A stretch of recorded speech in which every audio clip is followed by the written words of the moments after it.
Bugün bizning Qaybish Yağı muzeyinde rayonumuzga o'sishine, rayonning salomatlik saqlaw sistemasini o'zidan zo'r ulush kiritgan shaxs Adila Abdulla qizi Bagaviyeva ijodini turmushina bag'ishlangan kishi o'zdi. Tutikmagina tugul, Adila Abdulla qizi rayonda eng birinchilardan bo'lib Respublikaning atqazangan ismine layık bulgan tabi hem anın hizmet kinegesinde mine ol bizde anın köşelmesi saklanan 2 yıl 47 yılını принято на должность hem уволены по собственному желанию 87 yılına. Başka yazılar yok. Şulay yok bizim müzeyde bugün anın turmuşuna bağışlanan köpkine fotoresimler, alarını siz mene dostlukta görəsiz.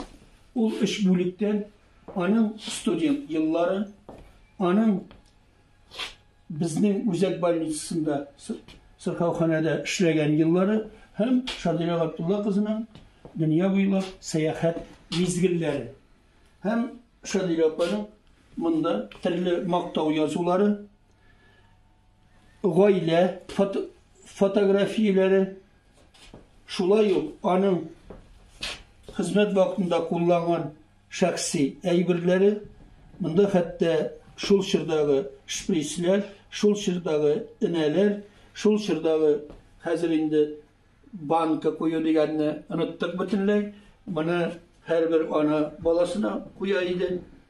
Bunda bizning tağın neseye iktibar etmeye gerek? Adila Abdulla kızı Bagaviyeva 97 yılını Respublikalaşıva meditsina tarihi ayrım şahıslerde diyen kitap hem Adila Abdulla kızı şulay bu kitapka kiritilgen. Bugün anın fotografisi bizning rayonumuzun atqazangan hizmetkarları pişmağında uyulgan şulay onlarının ailelerinden şahsi eybirleri. Bunысы bütünlüğü 19. asırga barıp Adila Abdulla'nın en iyisi tukagan tukamalar. Bunысы turmuş iptaşının garmonu, turmuş iptaşı şulay ömrüm boyu bizning Qaybish mekterinde hizmet ite hem bağlarga bilim bere. Bugün rayon Özek Sırkavxanasında Adila Abdulla kızı Bagaviyeva'nın memorial tak koyuldu. Eğer de isen bulgan bolsa, Adila apaga 11 dekabrda bu yıl 100 yaş bulgan boluydu.